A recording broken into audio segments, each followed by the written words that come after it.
Ranger Bill Anderson froze mid-step, his radio crackling to life as he stared at the massive German Shepherd lying motionless beside Cascade Falls Trail.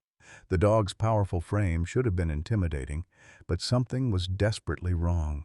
Buzzards circled overhead, yet the animal's dark eyes tracked every movement with fierce, protective intensity. This wasn't a dying dog at all. This was a guardian refusing to abandon his post. "Jesus Christ," Bill whispered, his binoculars slipping from trembling fingers as he caught a glimpse of pink fabric beneath the shepherd's belly. His partner Jake stumbled backward, nearly falling over a fallen log. "Bill, is that what I think it is?" The shepherd had been here for hours, maybe longer, his injured body curved around something precious, something that moved with the unmistakable rhythm of tiny, living breaths. 20 years of park service had never prepared Bill for this moment. "Get Dr. Henderson on the radio now." Bill's voice cracked with urgency, his mind racing between protocol and pure human instinct. What kind of miracle was unfolding in these mountains? And how long did they have to save them both? Leave a like and share your thoughts in the comments along with the city you're watching from now. Let's continue with the story. 3 days earlier, Dorothy Henderson had been staring at another eviction notice taped to her neighbor's door, wondering how long before her own would follow. At 68, the former registered nurse lived alone in the 4-bedroom colonial that had once echoed with children's laughter, back when Earl was alive, back when their granddaughter Sarah still visited for Sunday dinners. Now the house felt like a museum of memories she couldn't afford to maintain. "Back in my day, a nurse's pension meant something," she muttered to the framed photograph of Earl on the kitchen counter, a ritual that had replaced actual conversation years ago. Her Social Security check of $1,200 barely covered the mortgage, let alone utilities and groceries. The volunteer work at Smoky Mountain Animal Rescue kept her busy, but it didn't fill the gnawing emptiness that had settled in her chest since Sarah's car accident 20 years ago. Dot had been the one who should have stopped Sarah from driving that night, should have taken her keys, should have said something about the rain. Instead, she'd let her 20-year-old granddaughter walk out the door with a casual, "Drive safe, honey." 3 hours later, a state trooper was at her door with news that would reshape the rest of her life around a single devastating truth. Sometimes love isn't enough to save someone. Meanwhile, 25 miles away in a cramped apartment above Murphy's auto shop, 21-year-old Ashley Martinez was counting food stamps and trying to make formula stretch another day. 8-month-old Emma fussed in her second-hand high chair, reaching for the bottle that Ashley couldn't quite afford to refill. 2 minimum-wage jobs at $7.25 an hour wasn't enough to cover rent, diapers, and the crushing weight of constant fear. The bruises on Ashley's ribs had finally faded to yellow, but the memory of Tyler's hands remained fresh. Her father, though she'd stopped thinking of him that way years ago, had found her twice before. Each time, his twisted logic grew more dangerous. "You're my blood," he'd whisper with alcohol-soaked breath.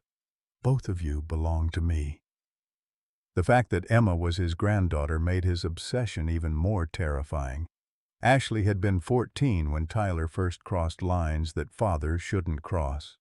Now, 7 years later, she understood with crystal clarity that Emma would never be safe as long as Tyler Brooks drew breath. The restraining order was just paper. The police were just uniforms who went home at 5 o'clock, but a mother's love could move mountains, or at least drive to them. In the Smoky Mountains, a former canine German Shepherd named Rex had been surviving on scraps and rainwater for 2 years, ever since the day he'd bitten Officer Brad Holbrook.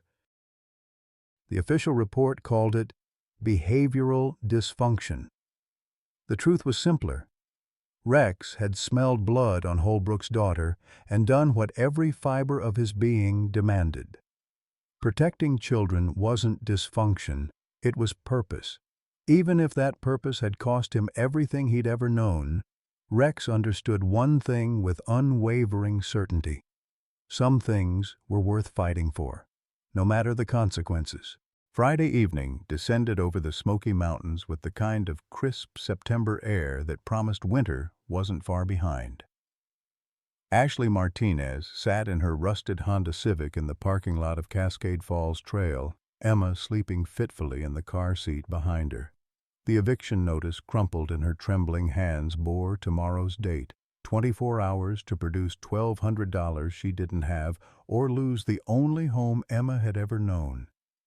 But it wasn't the eviction that had driven Ashley to this remote mountain trail as darkness fell. It was the text message that had arrived 3 hours earlier. "Found you, baby girl. Daddy's coming home tomorrow. We'll be a real family again." The number was blocked, but Ashley knew Tyler's voice even in written words. Her father had been hunting her for months, and this time there would be no escape. Ashley stepped out of the car and breathed in the mountain air, trying to calm her racing heart. The trail was deserted, exactly as she'd hoped. She'd researched this spot carefully, remote enough that Tyler would never think to look here, but accessible enough that someone would find Emma within hours. Park rangers made regular rounds. Hikers came through every morning. Emma would be discovered quickly, taken to safety, placed with a family who could protect her in ways Ashley never could. "I'm so sorry, sweet girl," Ashley whispered as she lifted Emma from the car seat. The baby stirred but didn't wake, her tiny fingers curling around the pink blanket that had been Ashley's own as a child. "Mommy loves you more than breathing. That's why I have to do this." She walked 50 yards down the trail to a sheltered spot beneath a massive oak tree, where the morning sun would warm the ground and the sound of the waterfall would mask any crying until hikers arrived. Ashley had written a note on the back of a grocery receipt. "Her name is Emma Martinez. She's 8 months old. She loves music and butterflies. Please love her like I do." She tucked it into the blanket's folds, then kissed Emma's forehead 7 times, one for each day of the week, so her daughter would always remember that somewhere, someone loved her every single day. Ashley placed Emma gently on a bed of fallen leaves, arranging the blanket to keep her warm. The baby's eyes fluttered open for a moment, fixing on her mother's face with that perfect trust that only babies possess. "Be brave, little bird," Ashley whispered, using the nickname Earl had given to Sarah all those years ago. "Someone good will find you, someone who can keep you safe." She walked away without looking back, knowing that if she saw Emma's face again, she'd lose her resolve. In the car, Ashley allowed herself exactly 60 seconds to sob before starting the engine. Her plan was simple: drive to the police station, confess to abandoning her child, and hope the media attention would make it impossible for Tyler to claim Emma quietly. If Ashley was in jail, at least she'd know where Tyler was, and it wouldn't be anywhere near her daughter. What Ashley didn't know was that Tyler had already tracked her phone to the mountains. What she didn't know was that he was less than an hour behind her, driving his black pickup truck with the patience of a predator who'd finally cornered his prey. And what Ashley couldn't have known was that Rex had been watching from the tree line. The former K-9 officer had been scavenging for food near the trail when he heard the car doors slam. His keen hearing had picked up the woman's whispered words. His powerful nose had detected the salt of tears and the sweet scent of baby powder. Rex's training kicked in automatically. Assess the situation, identify threats, protect the innocent. The woman was in distress. The baby was helpless, and something in the woman's scent reminded him of fear he'd encountered before. As Ashley's taillights disappeared around the mountain curve, Rex emerged from the shadows. He approached the bundle beneath the oak tree with the careful precision of a dog who understood that some things were more fragile than others. Emma had begun to cry, soft, mewling sounds that would carry on the wind and attract predators within the hour. Rex's choice was instinctive and immediate. He positioned his massive body in a protective circle around Emma, his warmth replacing the heat her mother's arms had provided. His battle-scarred frame created a living fortress against the mountain's dangers, coyotes, bears, and the dropping temperature that could claim a baby's life in hours. The German shepherd's dark eyes scanned the tree line constantly, his ears rotating to catch every sound. Somewhere in the distance, a truck engine growled up the mountain road. Rex's hackles rose as he caught a familiar scent on the wind: anger, alcohol, and something darker. Something that reminded him of Officer Holbrook on the nights when his daughter had shown up to the station with fresh bruises. Rex pressed closer to Emma, his decision made. Whatever was coming up that mountain road, it would have to go through him first. Saturday morning broke over the Smoky Mountains with the kind of golden light that made postcards. But Park Ranger Bill Anderson wasn't admiring the scenery as he made his routine patrol of Cascade Falls Trail. His radio crackled with static as he rounded the bend near the old oak grove, and that's when he saw what looked like a dead German shepherd sprawled beneath the ancient tree. Bill had seen plenty of wildlife casualties in his 20 years with the Park Service: bears hit by cars, deer attacked by coyotes, even the occasional abandoned pet that couldn't survive in the wild. But something about this scene felt different. The dog was massive, easily 80 pounds, with the distinctive black and tan markings of a purebred German shepherd. More troubling was his position. Instead of the random sprawl of death, the animal was curled in a perfect protective circle, as if guarding something precious. "Base, this is Anderson on Trail 7, Bill radioed, pulling out his binoculars. I've got what appears to be a deceased canine near the waterfall, requesting wildlife removal." But as he focused the lenses, the dog's head lifted slightly, dark eyes fixing on Bill with an intensity that made the ranger's blood run cold. Not dead, very much alive, and very much protecting something. The call to Dr. Dorothy Henderson came at 8:47 a.m., interrupting her morning coffee ritual with Earl's photograph. As the volunteer veterinarian for Smoky Mountain Animal Rescue, Dot had handled everything from injured bears to abandoned puppies, but Bill's description made her grab her emergency kit and head for the mountains immediately. A German shepherd with suspected injuries, refusing to move, showing aggressive protective behavior. It sounded like a dog in crisis, and Dot Henderson had never met an animal she couldn't help. The drive up the winding mountain road gave Dot time to consider the possibilities. Injured dogs typically sought shelter and isolation, not exposed positions on hiking trails. Protective behavior usually meant puppies or a mate, but the ranger had mentioned the dog was alone. Unless he wasn't. Dot's nursing instincts began tingling with a possibility too strange to voice over the radio. When she arrived at the trail, Bill was maintaining a respectful distance of 30 yards from the German shepherd, who had raised his head at the sound of approaching vehicles but hadn't moved from his position. "Been like that for over an hour," Bill explained as they unloaded Dot's equipment. "Won't let me get closer than 20 feet. But look at the way he's positioned, Doc. That's not random." Dot studied the scene through binoculars, her experienced eye taking in details that Bill had missed. The dog's left shoulder showed obvious signs of injury, matted fur that suggested bleeding, and the way he favored his right side indicated possible trauma. But his alertness contradicted the severity of his condition. His ears were forward, not pinned back in pain. His breathing was controlled, not labored. And his eyes? There was intelligence there, and something that looked almost like hope. "That's not a wild dog," Dot said quietly, noting the faint outline of what looked like a collar beneath the animal's thick fur. "And he's not protecting territory. He's protecting something specific." She began walking slowly toward the German shepherd, her movements deliberate and non-threatening. "Easy, boy. I'm here to help."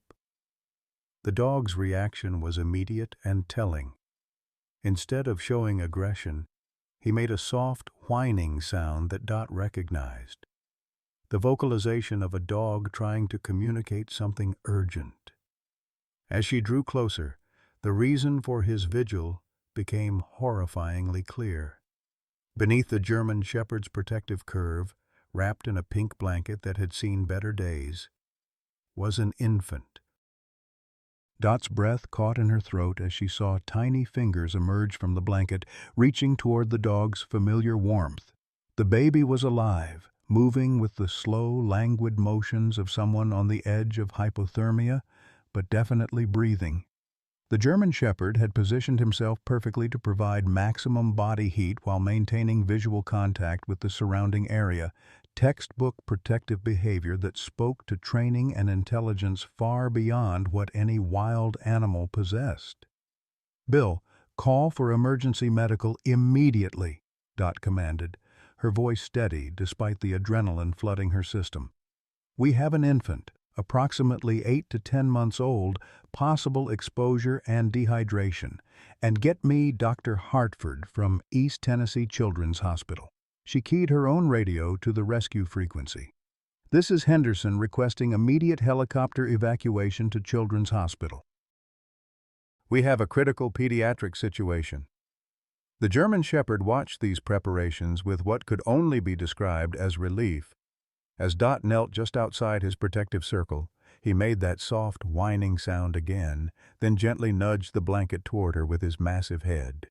The gesture was so human-like, so deliberately communicative, that Dot felt tears sting her eyes. "You've been taking care of her, haven't you, boy?" Dot whispered, reaching out slowly to let the dog sniff her hand. "How long have you been here? How long have you been her guardian angel?" The German Shepherd's tail moved slightly, not a full wag, but acknowledgement, permission, trust. As the sound of helicopter rotors grew louder in the distance, Dot made visual contact with the baby for the first time. Dark hair peeked out from the pink blanket, and wide blue eyes stared up at her with the kind of awareness that suggested this child had been conscious and alert throughout her ordeal. The fact that she was alive at all after a night in the mountains was miracle enough. The fact that she seemed relatively stable was impossible to explain without the German Shepherd's intervention. "What's your story, sweetheart?" Dot murmured to the baby, then looked up at the dog who had refused to abandon his post. "And what's yours, brave boy? Because something tells me you two have been through hell together." The German Shepherd's dark eyes held secrets that Dot was determined to uncover, but first they had 2 lives to save. The helicopter was circling now, looking for a place to land, and Dot knew that in minutes this remote mountain trail would become the center of a media storm. But right now, in this quiet moment before the chaos, she witnessed something that would change her understanding of loyalty, sacrifice, and love forever. The rescue that followed would be talked about in the Smoky Mountains for decades. Dr. James Hartford, the pediatric emergency specialist, rappelled down from the helicopter with the kind of urgency reserved for life-or-death situations. But when he reached the scene, he found something that challenged every assumption he'd made during the flight over. The baby, Emma, according to the note tucked in her blanket, was not in the critical condition he'd expected. Her vital signs were stable, her body temperature only slightly below normal, and while she showed signs of dehydration, she was alert and responsive. More remarkably, she seemed calm, her tiny fingers still reaching toward the German Shepherd who had become her protector. "This is medically impossible," Dr. Hartford murmured as he performed his initial assessment. "A child this age, exposed to mountain temperatures for over 12 hours, should be hypothermic and unresponsive." "How is she this stable?" Dot watched the German Shepherd's reaction as medical personnel worked around Emma.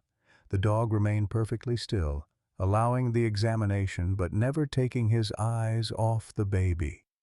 When Dr. Hartford attempted to lift Emma from her makeshift nest, the German Shepherd rose slowly to his feet, his injured leg trembling with the effort, and positioned himself where he could maintain visual contact with his charge. "He's not going to let us take her easily," Dot observed. "Look at his body language. He's not aggressive, but he's not finished with his job either."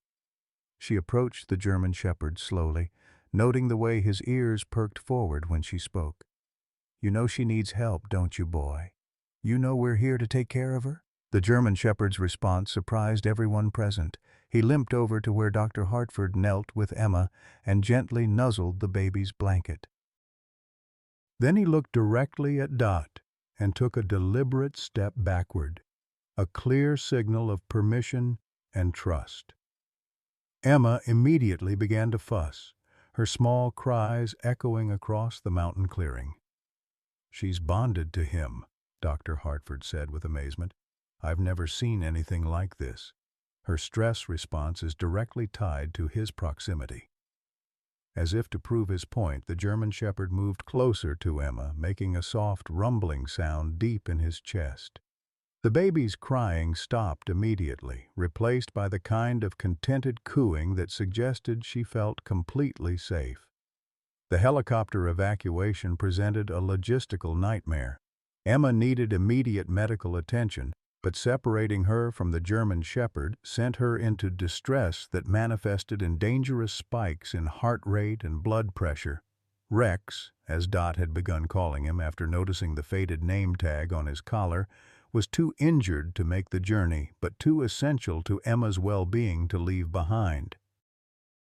"We're going to have to improvise," Dr. Hartford decided after consulting with the flight team. "Can your German Shepherd handle a helicopter ride?" he asked Dot, who had somehow become Rex's designated guardian in the space of 2 hours. "He's not mine," Dot replied, though even as she said it, she felt the words ring false. "But yes, I think he can handle whatever he needs to handle for her sake."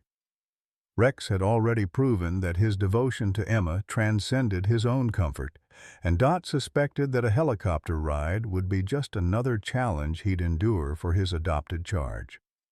The flight to East Tennessee Children's Hospital became the stuff of legend among the medical staff. Rex, despite obvious pain from his shoulder injury, remained perfectly calm throughout the journey, positioned where Emma could see him while medical personnel worked. The baby's vital signs remained stable as long as Rex was visible, but any attempt to block her view of the German Shepherd resulted in immediate distress. "I've been a pediatric emergency physician for 15 years, Dr. Hartford told the gathered medical team upon landing, "and I've never seen interspecies bonding this profound.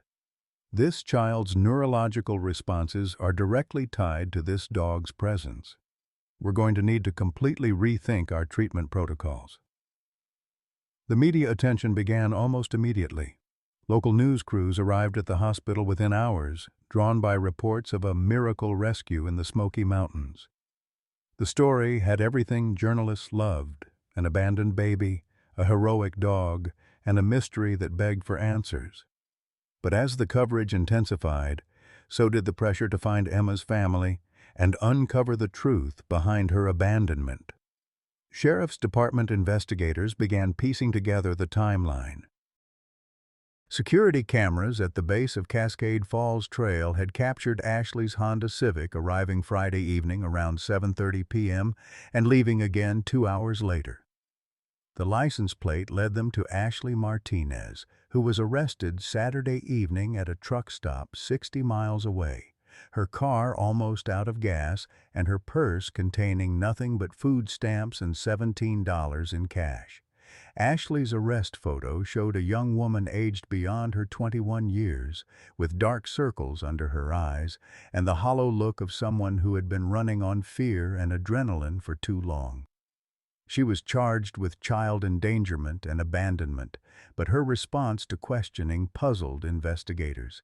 Instead of denying her actions or showing remorse, Ashley asked only one question: "Is Emma safe? Is she really safe?" Meanwhile, at the hospital, an unprecedented situation was developing. Emma thrived under medical care, but only when Rex was present. Attempts to move her to a standard pediatric ward resulted in regression. She stopped eating, became inconsolable, and showed signs of failure to thrive syndrome that had pediatric specialists baffled. Rex, recovering from treatment for his shoulder wounds, seemed to understand that his presence was medicine for Emma in ways that no pharmacy could provide. Dot found herself appointed as the unofficial liaison between Rex and the medical team. Her decades of nursing experience made her invaluable in interpreting Rex's needs and managing Emma's care. But more than that, she seemed to be the only person both the dog and the baby trusted completely. "It's like they've adopted me," she told Dr. Hartford during one of their evening conferences. "Or maybe I've adopted them. I'm not sure who chose whom anymore." The investigation into Emma's background revealed a story more complex than simple abandonment. Ashley Martinez had no criminal record, had been employed steadily at 2 minimum-wage jobs, and according to neighbors, was a devoted mother who was rarely seen without Emma. Her landlord described her as quiet and responsible, though he'd noticed she seemed increasingly frightened in recent weeks, jumping at unexpected sounds and constantly checking over her shoulder. "This doesn't fit the profile of a mother who would abandon her child," Sheriff Detective Maria Santos explained to the media gathered outside the hospital. "We're treating this as a missing person case involving potential domestic violence, not simple child abandonment." But Ashley, held in county jail on $50,000 bail she couldn't afford, refused to provide details about Emma's father or explain the circumstances that led to her desperate decision. Tyler Brooks posted Ashley's bail on Sunday evening, identifying himself as her father and Emma's grandfather. To investigators, he presented as a concerned family member, a former military man who'd been searching for his troubled daughter and was grateful to have found both her and his granddaughter safe.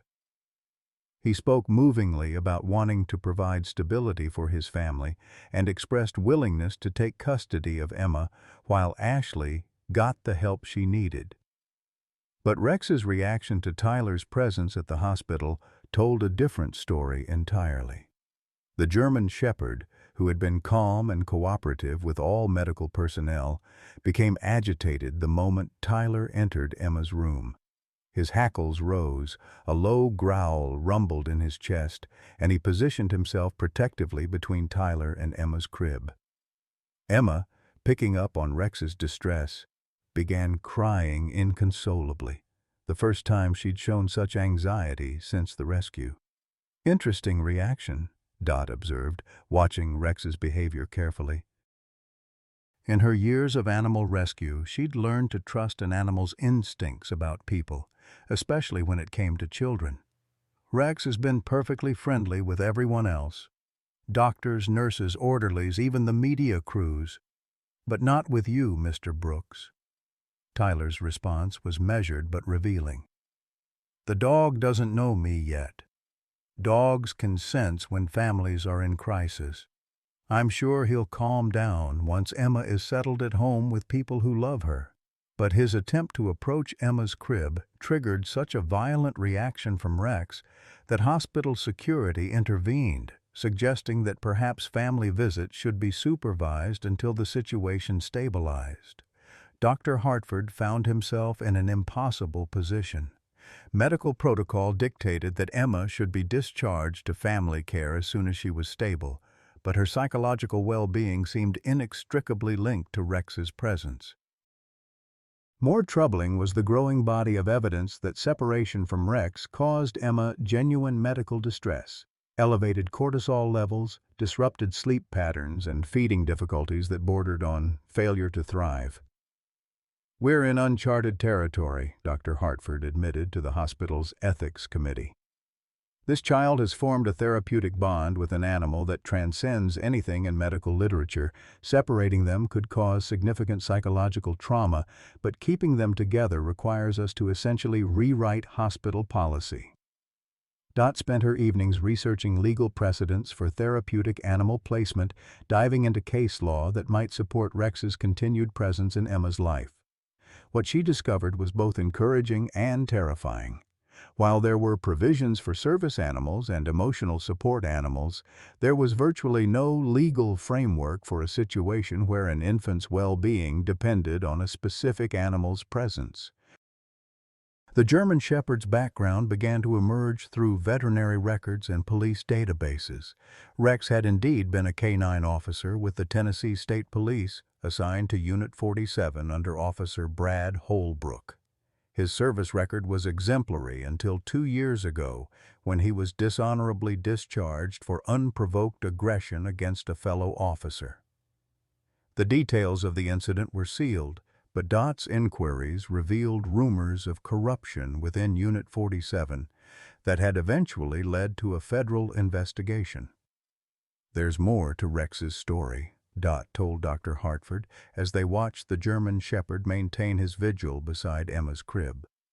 "Dogs don't go from decorated service animals to homeless strays without good reason, and dogs with his training don't form protective bonds randomly.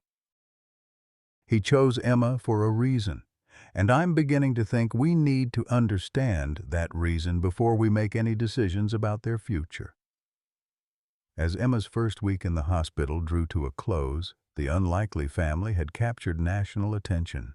Social media erupted with #RexandEmma hashtags. Animal rights advocates called for legislation protecting therapeutic bonds, and thousands of people offered to adopt both the baby and her canine guardian. But beneath the heartwarming surface story, darker currents were flowing. Currents that would soon force everyone involved to confront the truth about why a desperate mother had chosen to trust her baby's life to the wilderness rather than the system designed to protect children. The confrontation that would shatter everything began on a Tuesday morning when Tyler Brooks arrived at East Tennessee Children's Hospital with a court order granting him temporary custody of Emma. He'd hired the kind of lawyer that money and military connections could buy, presenting himself as a grieving grandfather whose troubled daughter had suffered a mental breakdown. The paperwork was flawless, the judge's signature legitimate, and the Child Protective Services caseworker who accompanied Tyler seemed convinced that family reunification was in Emma's best interest. But Rex knew better. The German Shepherd's reaction to Tyler's presence had intensified over the past week.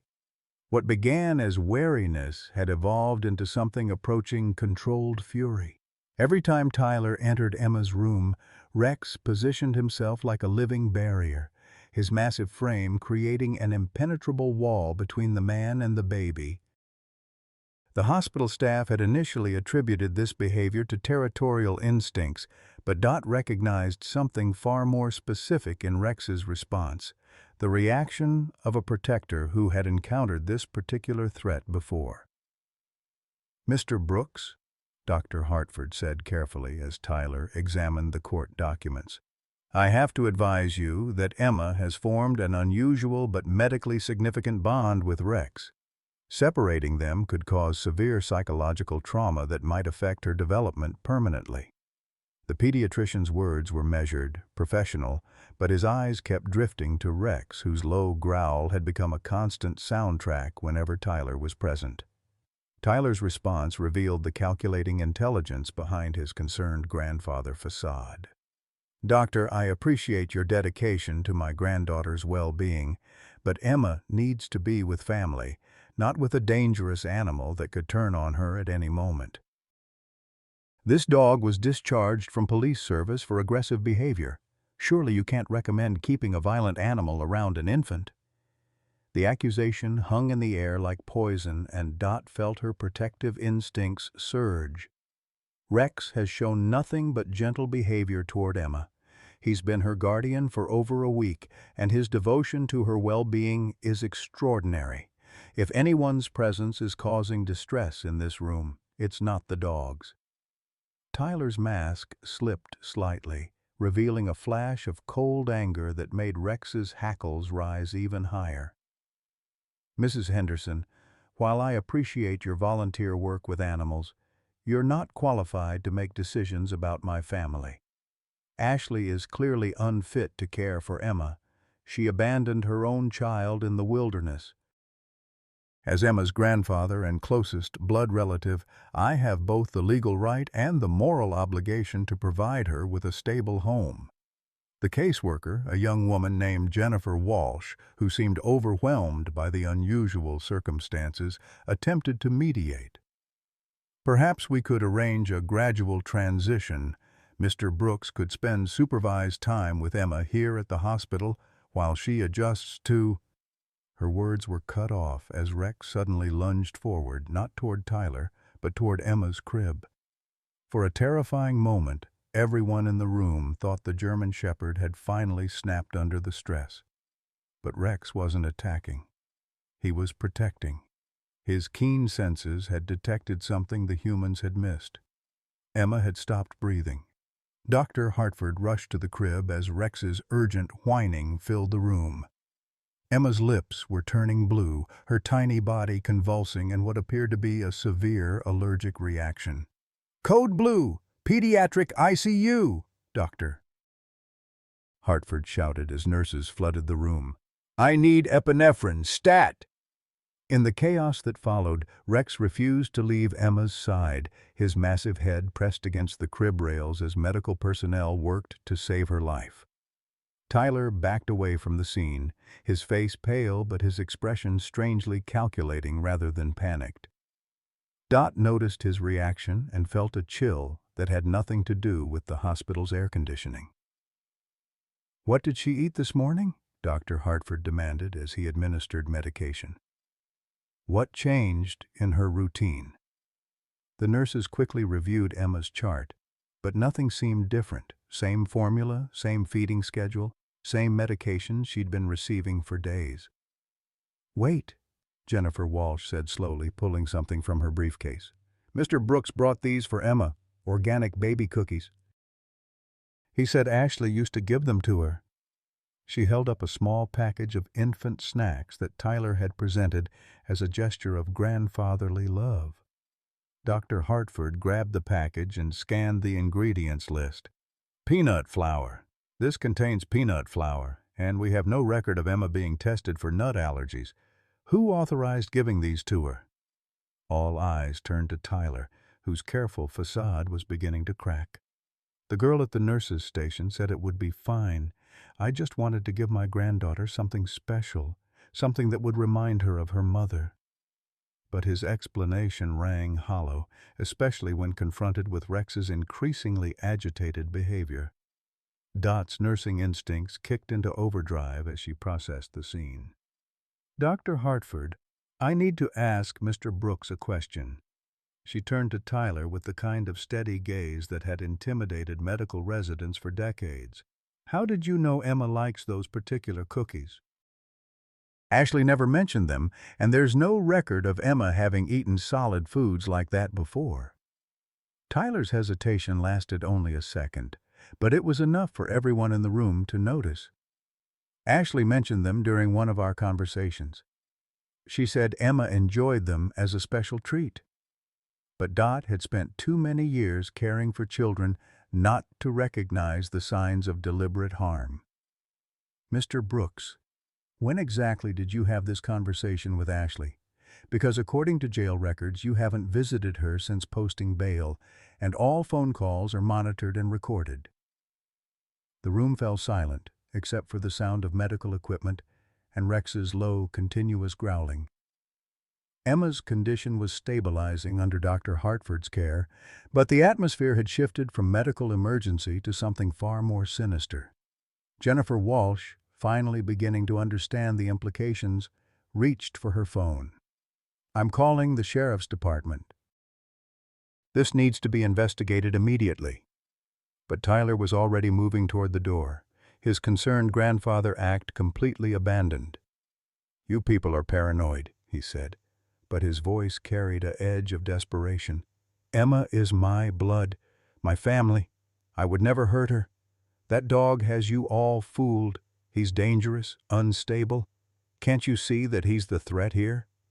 Rex's response was to position himself directly in Tyler's path, blocking his exit from the room. The German Shepherd's training was evident in his stance, controlled, purposeful, ready to detain a suspect. For the first time since entering the hospital, Tyler showed genuine fear. "Call him off," Tyler demanded. But Dot was already reaching for the hospital security button. She'd seen enough predators in her nursing career to recognize one when confronted with exposure. "Rex isn't the one who needs to be called off," Dot said quietly. "He's doing exactly what he was trained to do, protecting children from people who would hurt them. The question is, Mr. Brooks, what were you trained to do?" The arrival of hospital security and sheriff's deputies created a tense standoff. Tyler demanded his legal rights as Emma's grandfather, while Rex maintained his protective position, and Dr. Hartford documented what appeared to be a deliberate poisoning attempt. The cookies, when tested, revealed not only peanut allergens, but also traces of sedatives that could have been fatal to an infant Emma's size. Detective Maria Santos, who had been investigating Emma's case from the beginning, arrived within the hour. Her conversation with Tyler began as a routine follow-up, but quickly evolved into something much more serious when she noticed the inconsistencies in his story. "Mr. Brooks, you stated that you've been searching for Ashley for weeks, concerned about her well-being. But your credit card records show purchases at locations within 10 miles of her apartment going back 6 months. Either you're an extremely poor searcher or you've known exactly where she was this entire time." Tyler's lawyer arrived before he could respond, but the damage was already done. Rex's protective instincts, Emma's near-fatal allergic reaction, and the growing evidence of Tyler's deception had created a perfect storm of exposure. The man who had presented himself as a concerned grandfather was beginning to look like something far more dangerous. As Tyler was led away for questioning, Rex finally relaxed his guard position. The German Shepherd approached Emma's crib slowly, his tail wagging for the first time since Tyler had entered the hospital. Emma, still weak from her allergic reaction but stable, reached through the crib rails to touch Rex's nose. "He knew," Dot said to Dr. Hartford as they watched the reunion between protector and protected. Somehow, Rex knew that Tyler was dangerous. Dogs like Rex don't just form protective bonds randomly. They recognize threats based on scent, behavior, past trauma. Tyler wasn't just Emma's grandfather. He was her predator. The truth that would emerge over the following days would prove Dot's instincts correct, but it would also reveal a level of evil that challenged everyone's faith in humanity's capacity for redemption. Rex had done more than save Emma from exposure in the mountains. He had saved her from a fate worse than death, recognizing in Tyler Brooks the same kind of monster he had encountered in his previous life as a K-9 officer. The German Shepherd's vigil wasn't over. If anything, the real battle for Emma's safety was just beginning. The darkness that followed Tyler Brooks's arrest descended not from the night sky but from the devastating truths that emerged during his interrogation. Detective Maria Santos had seen enough domestic violence cases to recognize the patterns, but what Tyler revealed during 48 hours of questioning shattered even her experienced understanding of human depravity. Ashley Martinez hadn't abandoned her daughter out of desperation or mental illness. She had made the impossible choice to trust Emma's life to the wilderness rather than allow her to remain within Tyler's reach, because Tyler Brooks wasn't just Emma's grandfather, he was also Emma's father. The confession came in fragments, each piece more horrific than the last. Tyler had been sexually abusing Ashley since she was 14, treating his own daughter as his property in ways that violated every natural law. When Ashley became pregnant at 20, Tyler convinced her that running away would only result in him hunting her down and taking the baby anyway.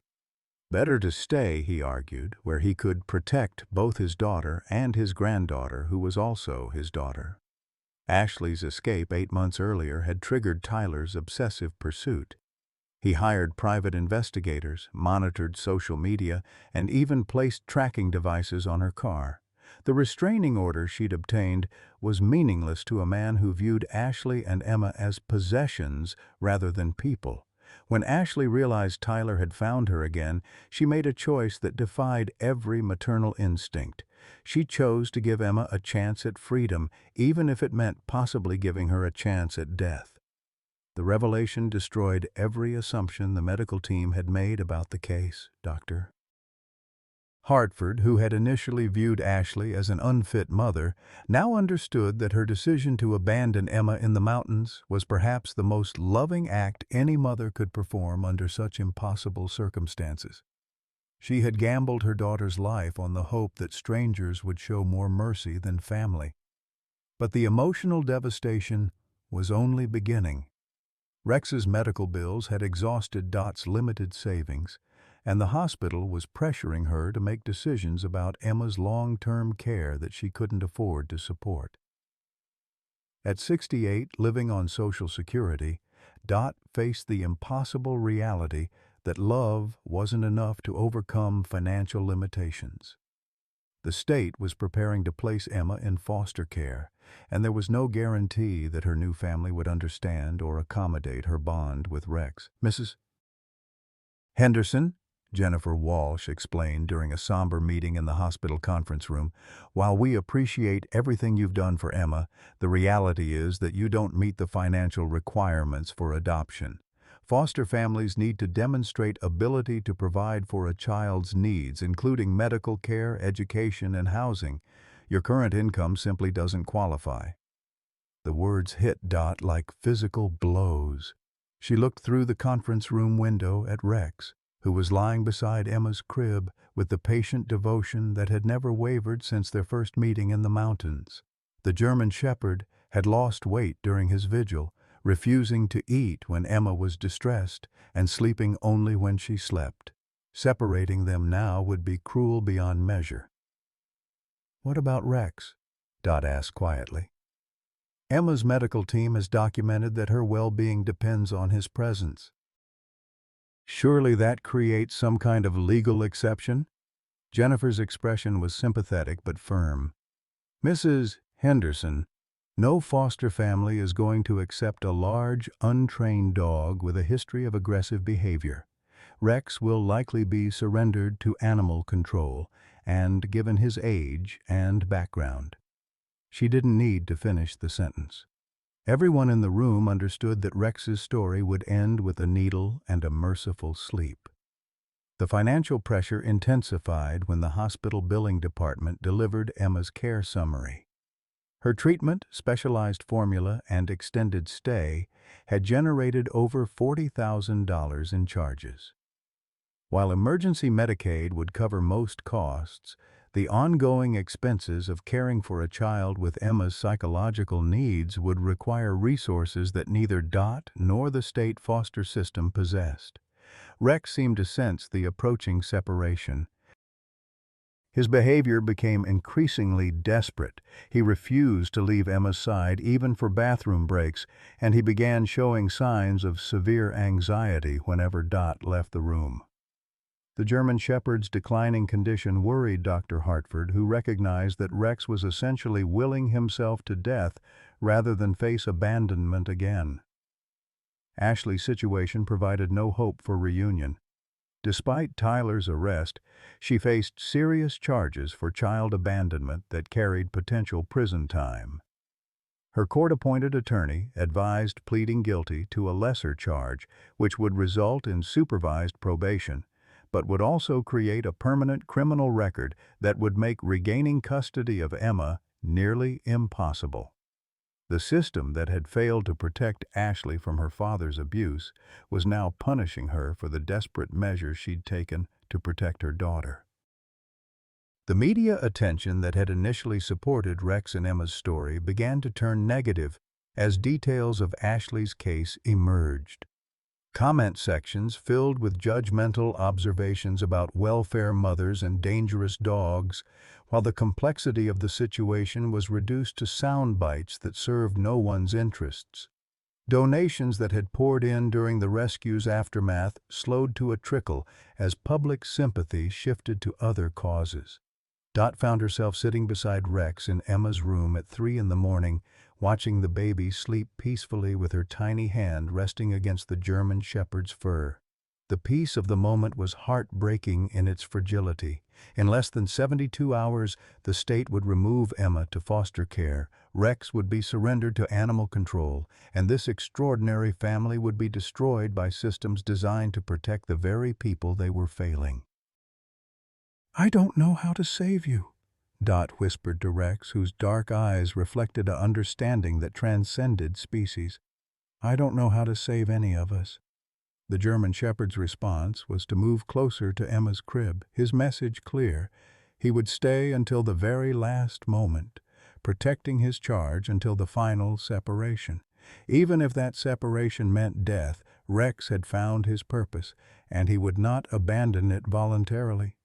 The tragedy wasn't just that they would be separated.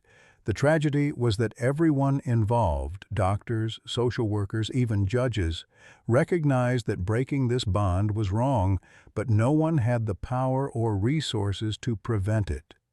In a system designed to process cases efficiently, there was no mechanism for handling a situation where love transcended every conventional boundary. As dawn broke over the hospital, Dot made a decision that would either save her makeshift family or destroy what little financial security she had left. Sometimes, she realized, the only way to fight an impossible system was to make an impossible sacrifice. The salvation that arrived on Thursday morning came from the most unexpected source imaginable, a law firm representing the estate of Earl Henderson, Dot's late husband. Attorney Margaret Stevenson had been trying to reach Dot for weeks about a life insurance policy that Earl had maintained separately from his known coverage, a policy that had been collecting interest for 8 years since his death. "Mrs. Henderson, I apologize for the delay in contacting you," Margaret explained as she sat in the hospital conference room where Dot's financial future had been declared insufficient just days earlier. "Your husband's employer had a supplemental life insurance program that wasn't widely publicized. The company went through several mergers and we've been tracking down beneficiaries. Earl's policy was worth $50,000 initially, but with accumulated interest it's now valued at nearly $75,000. Dot stared at the paperwork with trembling hands, unable to process the magnitude of this unexpected gift. Earl had never mentioned a second policy, but then Earl had always been the kind of man who planned for contingencies his wife couldn't imagine. A handwritten note attached to the policy documents bore his familiar script: "For Dot's next great adventure in saving someone who needs saving." The financial revelation transformed every conversation about Emma's future. Suddenly, Dot's application for adoption moved from impossible to merely challenging. The money would cover Rex's ongoing medical care, provide a foundation for Emma's education, and demonstrate to the courts that Dot could provide financial stability despite her age. But the most significant breakthrough came from an unexpected alliance between Dr. Hartford and a team of researchers at Vanderbilt University who had been following Emma's case. Dr. Sarah Chen, a specialist in pediatric psychology and animal-assisted therapy, proposed something unprecedented: a formal research study documenting the therapeutic benefits of Emma's bond with Rex. "What we're seeing here is revolutionary," Dr. Chen explained to a packed hospital auditorium where Emma's case was being presented to medical professionals, social workers, and legal experts. "This child's neurological development is measurably enhanced by her relationship with Rex. Her stress hormone levels, sleep patterns, and cognitive responses all improve dramatically in the dog's presence. We're not talking about a pet or even a service animal. We're talking about a therapeutic partnership that could redefine how we approach childhood trauma recovery." The research proposal offered legal protection for Rex and Emma's relationship while providing scientific documentation that could influence future cases. Rex would be classified as a therapeutic companion animal with legal protections similar to those afforded to service dogs. Emma would participate in a longitudinal study tracking her development while living in a household that accommodated her unique needs.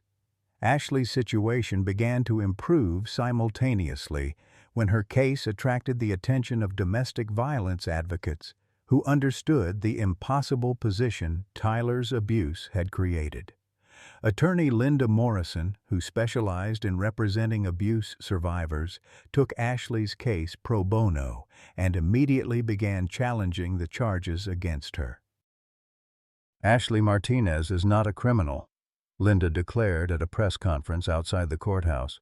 She is a survivor who made an impossible choice to protect her child from continued sexual abuse. The state should be prosecuting Tyler Brooks for his crimes, not punishing Ashley for trying to escape them. The legal strategy focused on demonstrating that Ashley's actions met the legal definition of necessity. She had committed a lesser crime to prevent a greater one. Expert testimony about the cycle of abuse, the ineffectiveness of restraining orders against determined predators, and the statistical likelihood that Tyler would have continued abusing both Ashley and Emma built a compelling case for dismissing the charges entirely. Meanwhile, Tyler's own legal situation deteriorated rapidly as investigators uncovered the full scope of his crimes. The attempt to poison Emma was just the beginning. Computer forensics revealed hundreds of images documenting his abuse of Ashley over the years, as well as evidence suggesting he had been planning to traffic Emma to other predators once he regained custody. FBI agents who specialized in child exploitation cases took over Tyler's prosecution, and the charges expanded to include human trafficking, child pornography, and conspiracy to commit sexual abuse of a minor. The evidence was so overwhelming that Tyler's attorney advised him to accept a plea bargain that would result in life imprisonment without possibility of parole. Rex's background investigation also yielded vindication that transformed his status from aggressive animal to hero K9. The corruption scandal that had destroyed Unit 47 finally came to light when Tyler's arrest triggered a federal investigation into the police force that had employed him. Officer Brad Holbrook, Rex's former partner, was revealed to be part of a network of officers who had been protecting each other's criminal activities while using their positions to target vulnerable families. Rex didn't attack Officer Holbrook without cause, testified Internal Affairs investigator Captain Rebecca Torres. Rex discovered that Holbrook was sexually abusing his own daughter and attempted to protect the child. Instead of investigating Holbrook's crimes, the department covered them up and scapegoated the dog who tried to expose the truth. Rex's so-called aggressive behavior was actually heroic intervention on behalf of an abused child. The revelation led to Rex's formal reinstatement in the Tennessee State Police with full honors, though he would remain with Dot and Emma rather than return to active duty. His pension benefits were restored retroactively, providing additional financial support for the unusual family that was taking shape. Dr. Hartford documented the remarkable changes in Emma's development as the legal and financial obstacles disappeared. With her future secured and Rex's presence guaranteed, Emma began exhibiting accelerated social and cognitive development that amazed pediatric specialists. She was walking at 10 months, showing advanced language comprehension and displaying emotional intelligence that seemed directly linked to her bond with Rex. Emma has learned to read Rex's emotional states and respond appropriately, Dr. Hartford noted in his research documentation. She's developing empathy and communication skills at a rate that suggests her relationship with Rex is actually enhancing her neural development in measurable ways. Ashley's charges were formally dismissed on a Tuesday morning in November, exactly 3 months after she had made the desperate decision to leave Emma in the mountains. The judge's ruling acknowledged that Ashley had been a victim of horrific abuse who had acted to protect her child when all other options had been exhausted. This court finds that Ms. Martinez's actions, while technically constituting child abandonment, were motivated by reasonable belief that her daughter faced imminent danger of serious bodily harm, Judge Patricia Williams declared. Given the circumstances revealed during investigation, this court cannot conclude that prosecution serves the interests of justice or child welfare. Ashley walked out of the courthouse into the arms of Dot Henderson, who had become the grandmother she'd never had, and immediately traveled to the hospital where Emma was waiting with Rex. The reunion was captured by news cameras, but the most important moment happened away from media attention. When Ashley knelt beside Emma's crib and Rex approached slowly, sniffed her hand, and gave his approval with a gentle tail wag. "He's decided I'm safe," Ashley whispered, tears streaming down her face as she held Emma for the first time in months. "Rex has decided I can be trusted with her again." The transformation was complete, but it had required nothing less than the complete destruction and rebuilding of every assumption about family, protection, and love. Rex had recognized a threat that human systems had failed to identify, and his stubborn devotion to Emma had forced everyone involved to confront truths they would rather have ignored. As autumn deepened in the Smoky Mountains, preparations began for Emma's first birthday celebration, an event that would bring together an extraordinary family born from crisis and held together by bonds stronger than blood. Rex had found his purpose not as a police dog, but as a guardian whose loyalty transcended species. Ashley had found her strength not as a victim, but as a mother whose love could move mountains. And Dot had found her calling not as a woman whose child-rearing years were behind her, but as a grandmother, whose wisdom could nurture the most unlikely family into wholeness.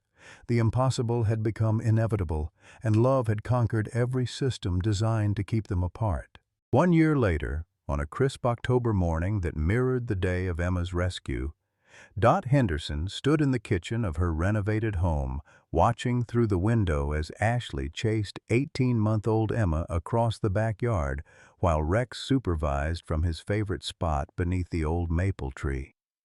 The house that had been too big and too quiet for one grieving widow now resonated with the perfect chaos of a 3-generation family that defied every conventional definition. Emma's first birthday party had been a media sensation, but today's anniversary was private, a quiet celebration of survival, healing, and the mysterious ways that broken pieces could create something more beautiful than the original whole.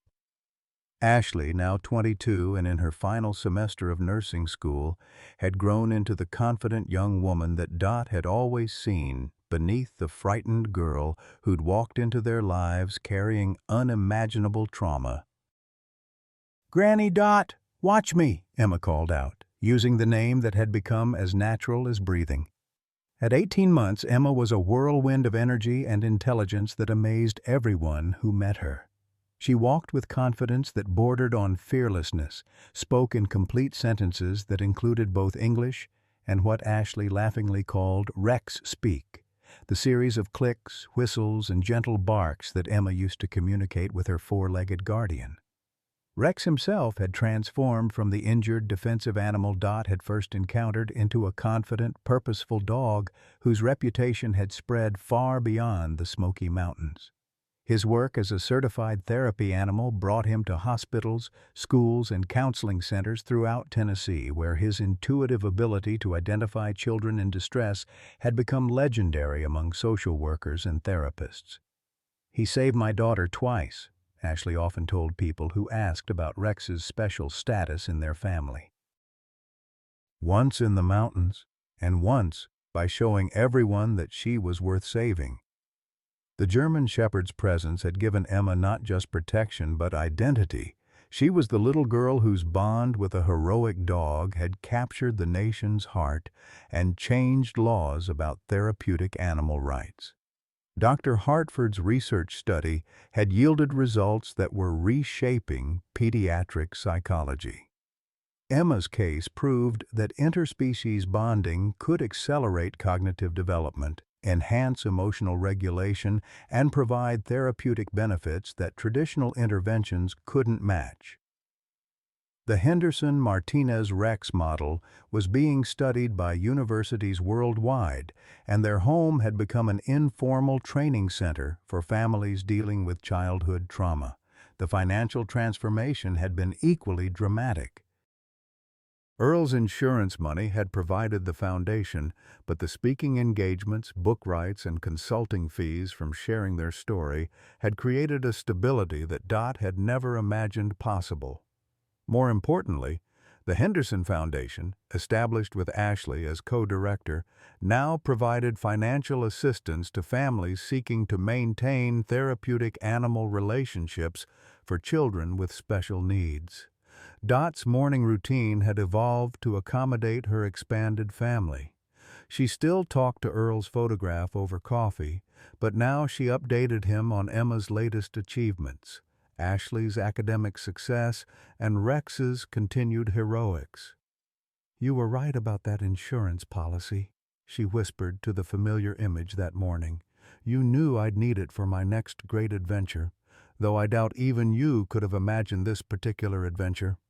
Ashley's transformation had been the most remarkable of all.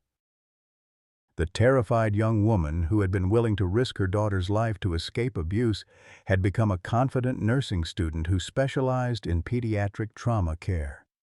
Her testimony in child abuse cases had helped convict dozens of predators, and her public speaking about domestic violence had inspired legislative changes that made it easier for abuse survivors to protect their children. "I used to think love meant sacrifice," Ashley had said during a recent conference presentation. "Tyler taught me that twisted version of love, that caring for someone meant accepting pain, that protection meant control. Rex and Dot showed me what real love looks like. Fierce protection without possession, loyalty without ownership, sacrifice that creates freedom instead of bondage." The legal ramifications of their case continued to ripple through the system. Tyler Brooks had died in prison 8 months into his life sentence, killed by inmates who discovered his crimes against children. His death had closed that dark chapter definitively, but the legislative changes inspired by Emma's case ensured that future children would have better protection and therapeutic options. Rex's daily routine reflected the purposeful life he'd built around his chosen family.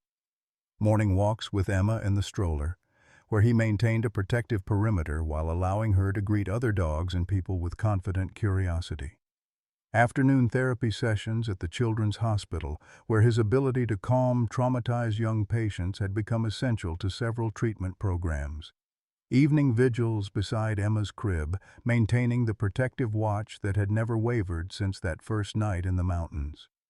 The German Shepherd's health had stabilized completely, his shoulder injury healing to the point where only veterinarians could detect the old damage.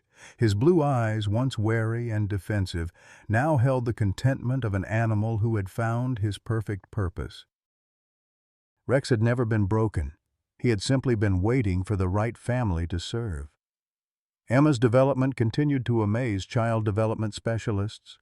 Her emotional intelligence tested at levels typical of children twice her age, her empathy for both humans and animals was extraordinary, and her fearlessness in new situations suggested a core confidence that trauma typically destroyed rather than created. She was living proof that children could not only survive horrible circumstances, but could thrive when given proper support and unconditional love. "She's going to change the world," Dr. Chen had predicted during Emma's latest developmental assessment. Children who overcome trauma this successfully often become the most effective advocates for others facing similar challenges. Emma's story began with abandonment, but it's going to end with her rescuing other children the way Rex rescued her. The house itself reflected their transformed circumstances. Earl's workshop had been converted into Ashley's study space, where she prepared for nursing school exams surrounded by textbooks on pediatric care and child psychology. The guest bedroom had become Emma's nursery, decorated with photographs documenting every milestone from her rescue to her first steps. The living room featured Rex's therapy dog certificates alongside Emma's baby pictures and Ashley's academic achievements. Dot's own sense of purpose had evolved from simply surviving Earl's absence to actively creating a legacy that honored both his memory and Sarah's. The foundation work gave her days structure and meaning, while Emma's presence filled the emotional void that had consumed her for 8 years. At 69, Dot had discovered that her most important work was just beginning. The afternoon ritual of visiting Sarah's grave had expanded to include Emma and Rex, creating a bridge between past loss and present joy. Emma would place flowers beside the headstone while Dot explained how her great cousin Sarah was watching over them from heaven. Rex would sit quietly during these visits, somehow understanding the solemnity of the moment while maintaining his protective watch over his living charges. "Thank you for sending them to me," Dot whispered to Sarah's memory during their most recent visit. "I know you had something to do with bringing Rex and Emma into my life. The timing was too perfect, the need too great, the solution too miraculous to be coincidence."